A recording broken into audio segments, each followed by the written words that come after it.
नमस्कार दोस्तों, मैं सीताराम शर्मा हिंदी एंड संस्कृत क्लासेज में आपका स्वागत है। आज हम हिंदी व्याकरण में अलंकार पढ़ेंगे, तो चलिए शुरू करते हैं।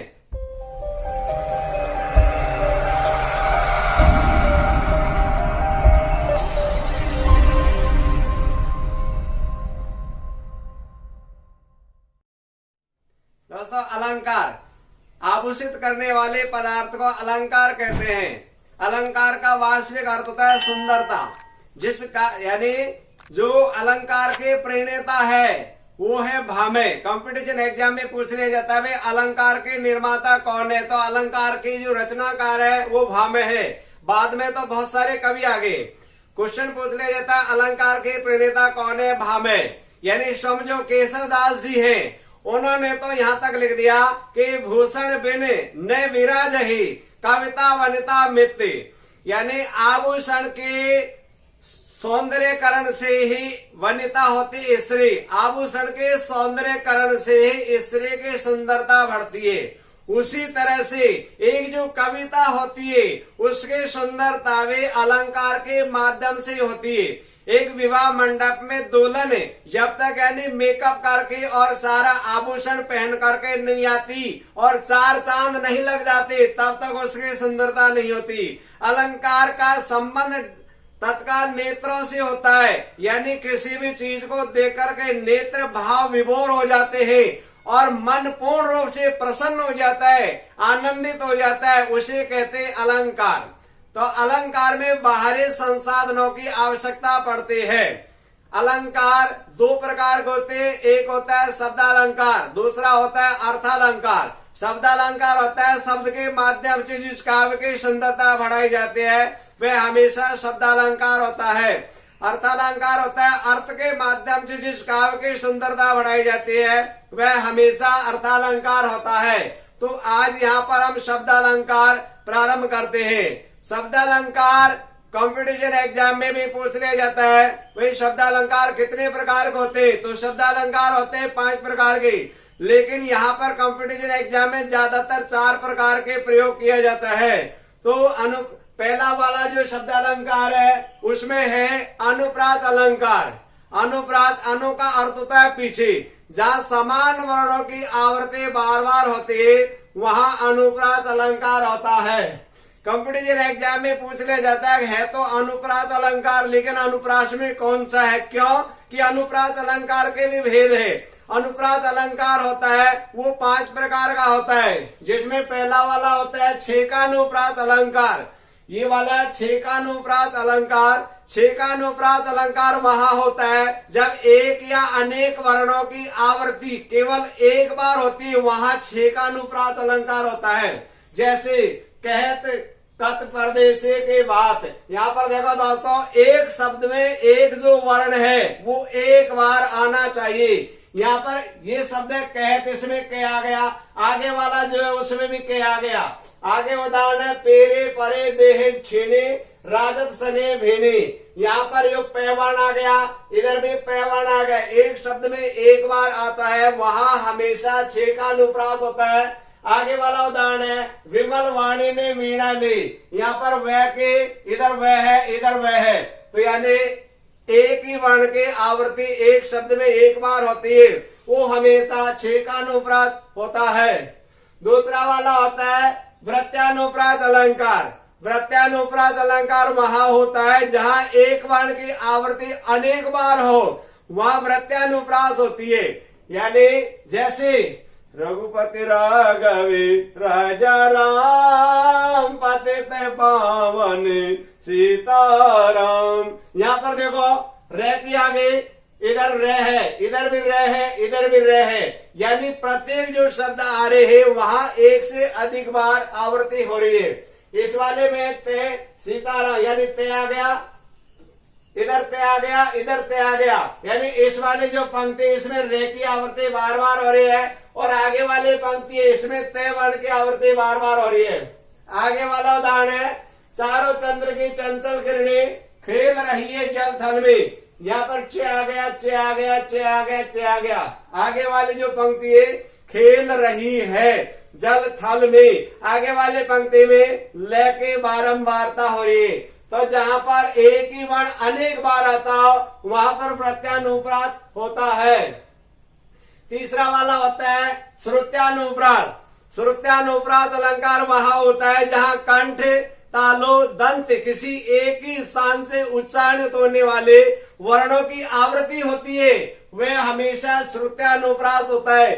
चाहे कंठ से उच्चारण हो सारे के सारे वर्ण, चाहे तालु से हो चाहे दंत से हो। यहाँ देखिए, यानी तुलसीदास सदित निषेधे ने देखत तुम्हारे निठुराए, यहाँ पर तय है स द तय ने से द ने, यानी यहाँ पर तय वाला वर्ण है, दे वाला वर्ण है, ने वाला वर्ण है और से है।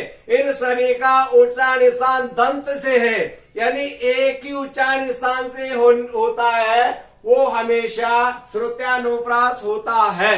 यहाँ पर चाहे कंठ से होंगे तो सारे कंठ से होंगे, अगर तालु से है तो सारे के सारे तालु से होंगे, और दंत से है तो सारे दंत से होंगे। तो जो श्रुत्यानुप्रास में ये वाली पंक्ति, इसमें सभी का उच्चारण स्थान दंत से है, इसलिए एक ही जगह से उच्चारण की वजह से श्रुत्यानुप्रास है। आगे चौथा वाला है लाटानुप्रास अलंकार। लाटानुप्रास वहां होता है जहां पर एकार्थ शब्दों की आवृत्ति हो परंतु अन्वय करने पर अर्थ भिन्न हो, वहां लाटानुप्रास होता है। जैसे पोत, सपोत तो ग्योदन संचय, और पोत कपोत तो क्योदन संचय। यहाँ पर पोत आ गया, ये भी पोत आ गया, इधर भी पोत है और इधर भी पोत है, लेकिन जब इसका अन्वय करेंगे, अन्वय यानी अर्थ करेंगे, तो अर्थ में भिन्नता हो जाती। कैसे? अगर मान लो पुत्र सपोत है तो ऐसे परिवार को धन एकत्रित करने की आवश्यकता नहीं होती। क्यों? अगर वो अपने आप ही जब सज्जन पुत्र है तो बहुत सारा धन अपने आप एकत्रित कर लेगा। आगे वाले पंक्ति है, अगर पुत्र मान लीजिए कपूत है तो भी धन एकत्रित करने की आवश्यकता नहीं है। क्यों नहीं है? क्योंकि अगर मान लीजिए वो पुत्र कपूत हो गया तो आप कितना भी धन एकत्रित कर लो, वो सारे के सारे धन को व्यर्थ में नष्ट कर देता है। तो यहाँ पर दोनों का यानी शब्द तो एक ही है, लेकिन इनका अन्वय करते अर्थ करते तो भिन्नता हो जाती है। क्यों? अगर सज्जन पुरुष के लिए भी धन एकत्रित नहीं करना चाहिए और कपूत के लिए भी नहीं करना चाहिए। क्यों? कपूत तो यानी कितना भी एकत्रित तो नष्ट कर देगा, लेकिन सज्जन है वो कितना भी एकत्रित करो या नहीं करो अपने आप ही वो कमा लेगा। आगे वाला होता है 5वां नंबर है अंत्यानुप्रास अलंकार। अंत्यानुप्रास अलंकार वहां होता है जहां छंद के अंत में समान स्वर या समान व्यंजन की आवृत्ति हो, वहां हमेशा अंत्यानुप्रास होता है। ये वाला दोहा है, चौपाई है, सोरठा है, ऐसे इस प्रकार से जो छंद में प्रयोग किया जाता है। अंतिम जो वर्ण होता है वो जैसे अंत्याक्षरी खेलते हैं तो लास्ट वाला जो वर्ण आता है वो उसी तरह से आता है। जैसे जय हनुमान ज्ञान गुण सागर, इसमें रे वर्ण आ गया। जय कबीर लोक जगर, इसमें भी रे आ गया। जैसे मंगल भवना मंगल हारी, री आ गया। ध्रुव से दशरथ अजीर बिहारी, री आ गया। जाके रे भावना जैसी, सी आ गया। प्रभु मोहरत देखी तिन तैसी। ऐसे इस प्रकार से जो हमारा जो भी छंद के अंत में वर्ण है वो चाहे स्वर है या व्यंजन है, ऊपर वाली पंक्ति में जो है वो नीचे वाली पंक्ति में आता है, वहां हमेशा अंत्यानुप्रास अलंकार होता है। दूसरा वाला होता है यमक अलंकार। दोस्तों, जहां पर एक ही शब्द एक से अधिक बार आता हो किंतु प्रत्येक स्थान पर अलग अलग अर्थ प्रकट करता हो, वहां पर यमक अलंकार होता है। यमक अलंकार में जितने शब्द होते हैं उतने ही अलग अलग अर्थ होते हैं। पहला वाला जो अनुप्रास था इसमें तो वर्णों की आवृत्ति होती है, और श्लेष यमक अलंकार होता है वहां पर शब्दों की पुनरावृत्ति होती है, यानी एक ही शब्द एक से अधिक बार आता हो किंतु प्रत्येक स्थान पर अलग अलग अर्थ प्रकट करता हो, वहां पर यमक अलंकार होता है। जैसे ऊंचे घोरे मंदिर के अंदर वो रहते हैं, 3 बेर खाते देवो 3 बेर खाते हैं, बिजू ने डोलाते देवो बेजो ने डोलाते हैं, ऊंचे घोरे मंदिर के अंदर वो रहती है। जैसे दोस्तों ध्यान दो, यानी किसी समय एक राजा की राजकुमारी ऊंचे घोर महल में रहती थी और वो 3 बेर खाती थी। समान शब्द का 3 बेर, इधर भी 3 बेर है, यानी किसी समय 3 बार भोजन रुचि के अनुसार ग्रहण करती थी, और आज वो 3 बेर होते जो फल होते रुचि का आहार करती है। और बिजुन डुलाती थी, बिजुन डुलाते, बिजुन यानी पंखा, यानी नौकर चाकर उसके पंखा डुलाते रहते थे, लेकिन आज स्वयं दूसरे की नौकरी करती हुई पंखा डुला रही है। और नगन जड़ाती थी, नगन जड़ाती, और अपने आभूषणों पर यानी कि अपने जो कपड़े होते वस्त्र उन पे आभूषणों पर जड़वाती थी वो गहने, लेकिन आज स्वयं दूसरे की नौकरी करके और वो दूसरे के जो आभूषण जड़ रही है, नक को जड़ रही है। ऐसे यानी दूसरा वाला जो उदाहरण है, कनक कनकती सौगुनी मादकता अधिकाय, वह खाए बोराय नर वह पाए बोराय। कनक का अर्थ होता है सोना, कनक का अर्थ होता है धतूरा।